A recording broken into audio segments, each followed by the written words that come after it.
Creating and interacting with this failure CV was definitely a mixed feeling experience.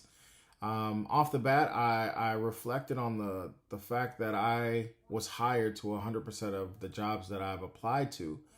And I had mixed feelings about that. I've always pursued careers and jobs that I absolutely knew I would get.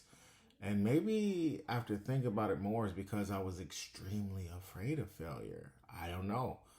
But it's mixed feelings because on one hand, I've always looked at this as being me walking by faith in life and allowing God to speak to my heart and to pull me towards my calling, but also allowing and honoring how God uses other people to open doors. I've always had the experience of capitalizing on relationships that I've had and people who've known me and them approaching me and saying, hey, Antonio, there's a job that just opened up that we think you'd be great for. Or, hey, Antonio, there's this position at my organization or my institution that I know you'd be perfect for. You should apply. And so I had this really confident feeling that I was already referred internally. And so I would get the position, and I did. I didn't have too many jobs. I mean, I'm only 34 years old, so I'm sure as my career continues to grow, hopefully not hopefully this failure CV gets a little longer. Um, I also kind of reflected on my thoughts about failure. I think my philosophy is extremely important, and how it shows up in my journey of leadership. I think every good leader should have this idea of hope and perseverance and ambition and versatility in being an effective leader. And in relation to failure, I think that good leaders should understand that failure is not this end destination, that failure is not a place where you just stop and you just soak in and you don't move anywhere. I think a good leader should understand that setbacks and failure, it happens, it's inevitable, but there's always options that we can choose to pursue and moving forward with ourselves and other people along with us. And that's kind of the philosophy that I take on as a leader. I've never felt myself being stuck in this idea of failure.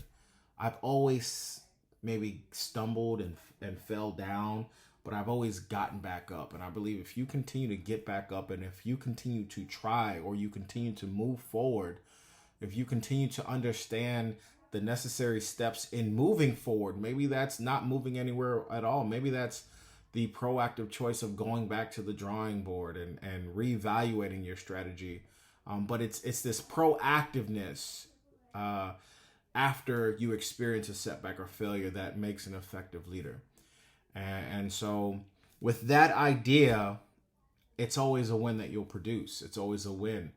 I don't feel like I ever lose. I feel like each failure is a lesson or a blessing or both.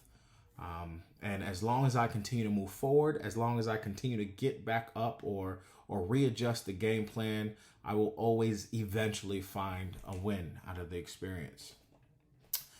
And that kind of talks about number two. Number three, how does failure and our view of failure impact our mindset regarding change?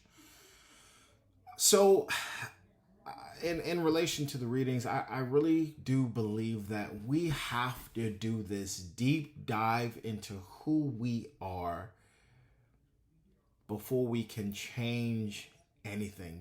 We have to have this very intimate experience with failure and what it looks like for us before it unconsciously amplifies in any organization that you're a part of in a leadership role. Um, it is a very intimate journey. It is a very vulnerable, dirty journey. It is a very deep journey, personal journey, but it must happen in order for us to be conscious in how we respond to change.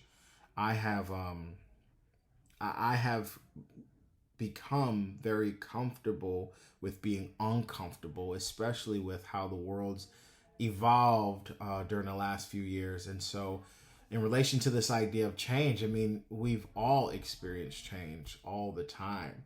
But in talking to my own personal life, I mean, I've experienced change just throughout my journey of professional and adulthood and the professional world and adulthood, the adult world.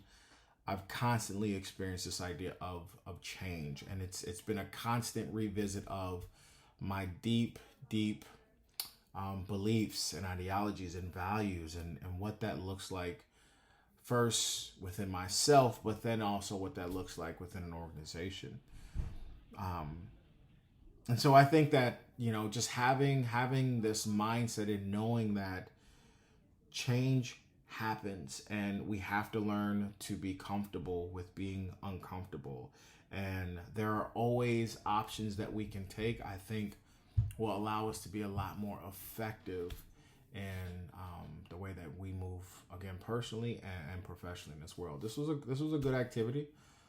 This it was a good just kind of moment for me to just evaluate myself. And man, I need to start failing a little bit more and shooting some more shots. That's probably why I'm still living in Iowa right now, honestly. So yeah, we're gonna go ahead and start taking more chances after doing this. So appreciate y'all time. Until next time.